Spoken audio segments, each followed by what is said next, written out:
ଅବପାତରେ ପରିଣତ ହେଲା ଲଘୁଚାପ। 28ରୁ ରାଜ୍ୟରେ ବର୍ଷା। ପାଣିପାଗକୁ ନେଇ ପୁଣି ବଡ଼ ଅପଡେଟ୍ ସାମ୍ନାକୁ ଆସିଛି। ବଙ୍ଗୋପସାଗରରେ ସୃଷ୍ଟ ଲଘୁଚାପ କ୍ରମେ ଅଧିକ ଘନୀଭୂତ ହେବାରେ ଲାଗିଛି। ତେବେ ଏହାକୁ ନେଇ ବଡ଼ ସୂଚନା ଦେଇଛନ୍ତି ଆଞ୍ଚଳିକ ପାଣିପାଗ ବିଭାଗ ନିର୍ଦ୍ଦେଶିକା ମନୋରମା ମହାନ୍ତି। ବଙ୍ଗୋପସାଗରରେ ସୃଷ୍ଟି ହେବ ଗଭୀର ଅବପାତ। ଏହି ପ୍ରଭାବରେ ରାଜ୍ୟର ବିଭିନ୍ନ ସ୍ଥାନରେ କୋହଲା ପାଗ ହେବା ସହିତ ବର୍ଷା ହେବ। କିଛି ସ୍ଥାନରେ ସାମାନ୍ୟ ଅଧିକ ବର୍ଷା ହୋଇପାରେ।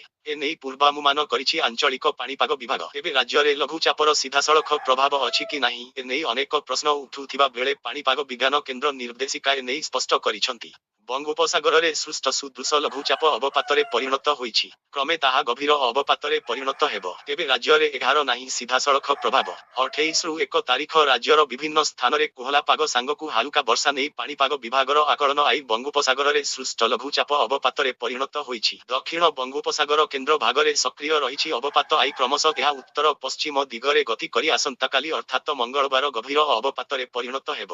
ପରେ ପରେ ଗଭୀର ଅବପାତଟି ସେହି ସମାନ ଦିଗରେ ଗତି କରି ଆସନ୍ତା 2 ଦିନରେ ଶ୍ରୀଲଙ୍କା ଓ ତାମିଲନାଡୁ ଉପକୂଳରେ ପହଞ୍ଚିବ।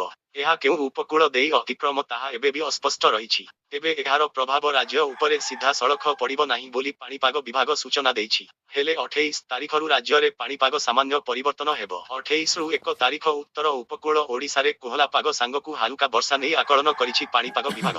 ଆସନ୍ତା 24 ଘଣ୍ଟାରେ ସୁନ୍ଦରଗଡ଼, କଳାହାଣ୍ଡି, କନ୍ଧମାଳ ଓ କୋରାପୁଟରେ ଘନ କୁହୁଡ଼ି ନେଇ ସତର୍କ କରିଛି ପାଣିପାଗ ବିଭାଗ।